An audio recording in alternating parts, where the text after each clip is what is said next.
வணக்கம். ஜேகே செய்திகளின் பிரதான செய்திகள். முதலில் தலைப்புச் செய்திகள். போதை மாத்திரைகளை விற்பனை செய்த மருந்தகம் சுற்றி வளைப்பு. கணவரால் தீமூட்டப்பட்ட நிலையில் மட்டு கொக்கட்டிச்சோலை பகுதியில் பெண்ணொருவர் உயிரிழப்பு. இணையம் வழியாக முன்னெடுக்கப்படும் பண மோசடி தொடர்பில் அறிவுறுத்தல்.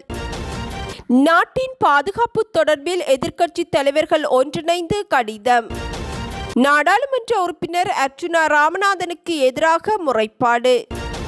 அயல் வீட்டினரால் கொலை செய்யப்பட்டு வாய்க்காலில் வீசப்பட்ட தம்பதியினரின் எச்சங்கள் மீட்பு. குவைத் விமான நிலையத்தை இலக்கு வைத்து ட்ரோன் தாக்குதல். பென்டகன் கோரிய $200 பில்லியன் நிதி வழங்கப்பட மாட்டாது என அறிவிப்பு. விசேட வைத்திய நிபுணர் ஒருவரின் பரிந்துரை இன்றி மனநல நோயாளிகளுக்கு வழங்கப்படும் மருந்துகளை இளைஞர்களுக்கு விற்பனை செய்த ஹட்டன் நகரின் மருந்தக உரிமையாளர் ஒருவர் கைது செய்யப்பட்டுள்ளார். ஊழல் தடுப்பு பிரிவின் அதிகாரிகளினால் இக்கைது நடவடிக்கை முன்னெடுக்கப்பட்டுள்ளது. சந்தேக நபர் இளைஞர்களை இலக்கு வைத்து இந்த மருந்துகளை மிக அதிக விலைக்கு விற்பனை செய்வதாக தகவல் கிடைக்கப்பெற்றது. இதனை அடுத்து ஹட்டன் கிளை ஊழல் தடுப்பு பிரிவின் அதிகாரிகள் போலீஸ் புலனாய்வு ஒருவரை பயன்படுத்தி குறித்த சந்தேக நபரை கைது செய்துள்ளனர்.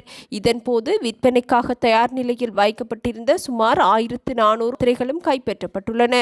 சந்தேக நபரை ஹட்டன் நீதவான் நீதிமன்றில் முன்னிலைப்படுத்த நடவடிக்கை எடுக்கப்பட்டுள்ளது. மட்டக்களப்பு கொக்கட்டிச்சோலை பகுதியில் மண்ணெண்ணெய் ஊற்றி கணவரால் தீ வைக்கப்பட்டதாக கூறப்படும் மனைவி ஒருவர் 2 மாதங்களின் பின்னர் உயிரிழந்துள்ளார். கடந்த ஜனவரி மாதம் 17ஆம் தேதி இச்சம்பவம் இடம்பெற்றுள்ளது. காயமடைந்த குறித்த பெண் மட்டு போதனா வைத்தியசாலையில் அனுமதிக்கப்பட்டு சிகிச்சை பெற்றிருந்தார். 10 நாட்கள் சிகிச்சை பெற்று வந்த நிலையில் அவர் வீடு திரும்பியிருந்தார். சம்பவம் தொடர்பில் குறித்த பெண்ணின் கணவர் கைது செய்யப்பட்டு எதிர்வரும் ஏப்ரல் மாதம் 26ஆம் தேதி வரை விளக்கமறியலில் வைக்கப்பட்டுள்ளார். இந்நிலையில் வீட்டில் இருந்த பாதிக்கப்பட்டிருந்த குறித்த பெண் 2 மாதங்களின் பின்னர் நேற்று உயிரிழந்துள்ளார். இவரது சடலம் மட்டு போதனா வைத்தியசாலையின் பிரேத பரிசோதனைகளுக்காக அனுப்பி வைக்கப்பட்டுள்ளது. கொக்கட்டிச்சோலை போலீசார் மேலதிக விசாரணைகளை முன்னெடுத்துள்ளனர். இணையம் வழியாக பண மோசடியில் ஈடுபட்ட சீன மற்றும் வியட்நாம் நாட்டினர் அடங்கிய குழு ஒன்று கைது செய்யப்பட்டுள்ளது. நேற்று மாலை பொத்தல போலீஸ் பிரிவின் கொடகந்த பகுதியில் உள்ள வீட்டில் வைத்து இவர்கள் கைது செய்யப்பட்டதாக காலி மாவட்ட போலீஸ் அலுவலகம் அறிவித்துள்ளது. சந்தேக நபர்களான வெளிநாட்டவர்களிடம் இருந்து கணனி, மடிக்கணனி மற்றும் 84 கைபேசிகளும் பறிமுதல் செய்யப்பட்டுள்ளன. பூசா இராணுவ புலனாய்வு பிரிவிற்கு கிடைக்கப்பெற்ற தகவலின் அடிப்படையில் காலி போலீஸ் அதிகாரிகள் குறித்த நபர்களிடம் சோதனை நடத்தியது. இதன் போதே சந்தேக நபர்கள் கைது செய்யப்பட்டதாக அறிவிக்கப்பட்டுள்ளது. யாழ்ப்பாணத்தை பூர்வீகமாக கொண்ட தமிழ் பெண்ணான ஆதித்யா ஆனந்தராசா பிரான்சின் பொன்டால்ட் கொம்பால்ட் நகரின் துணை மேயராக பொறுப்பேற்றுள்ளார். பிரான்ஸ் நாட்டின் பொன்டால்ட் கொம்பால்ட் நகரில் நடைபெற்ற நகராட்சி தேர்தலை தொடர்ந்து இலங்கை பூர்வீகத்தை கொண்ட ஆதித்யா ஆனந்தராசா துணை மேயராக தனது பொறுப்புகளை நேற்றைய தினம் அதிகாரப்பூர்வமாக பெற்றுக்கொண்டுள்ளார். குறித்த பெண்மணி யாழ்ப்பாணம் ஊர்காவற்துறையை சொந்த இடமாக கொண்டவர் என்பதும் குறிப்பிடத்தக்கது. இளம் வயதிலேயே அரசியலில் ஆர்வம் கொண்ட ஆதித்யா ஆனந்தராசா 19 வயதில் நகரமன்ற உறுப்பினராக தெரிவு செய்யப்பட்டு தனது அரசியல் பயணத்தை ஆரம்பித்தவர். தொடர்ந்தும் பொதுச்சேவையில் ஈடுபட்டு மக்களுடன் நெருக்கமாக செயற்பட்டதன் பலனாக தனது 25வது வயதில் துணை மேயர் பதவியை பெற்றுள்ளார். இந்த முன்னேற்றம் இளம் தலைமுறையினருக்கு அரசியல் மற்றும் பொதுச்சேவையில் ஈடுபட ஊக்கமளிக்கும் சிறந்த முன்னுதாரணம் என சர்வதேச அரசியல் ஆய்வாளர்கள் தெரிவித்துள்ளனர். நாட்டின் சட்டத்திறனிகள் மற்றும் பொதுமக்களின் பாதுகாப்பு தொடர்பில் பாரதூரமான நிலை ஏற்பட்டுள்ளதாக தெரிவித்து எதிர்க்கட்சி தலைவர்கள் ஒன்றிணைந்து சர்வதேச அமைப்புகளுக்கு கடிதம் ஒன்றை அனுப்பியுள்ளனர்.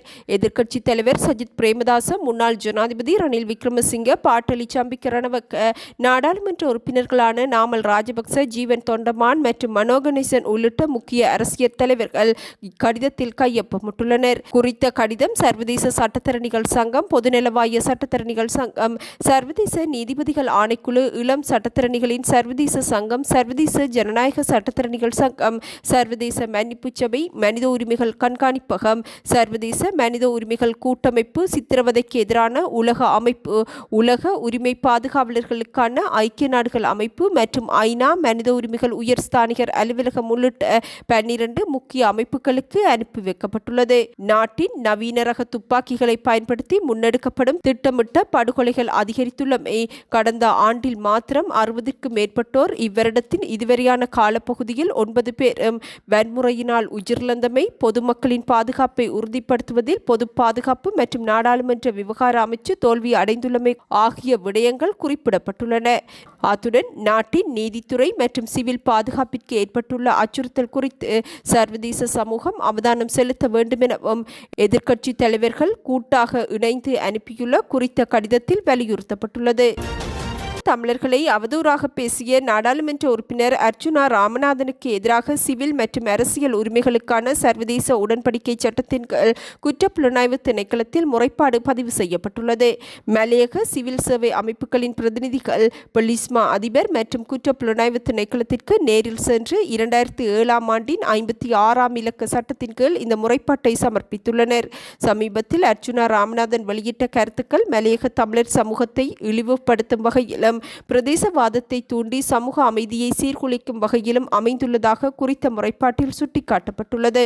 அத்துடன் இக்கருத்துக்கள் திட்டமிட்ட வெறுப்பு பேச்சு எனவும் குற்றம் சுமத்தப்பட்டுள்ளது.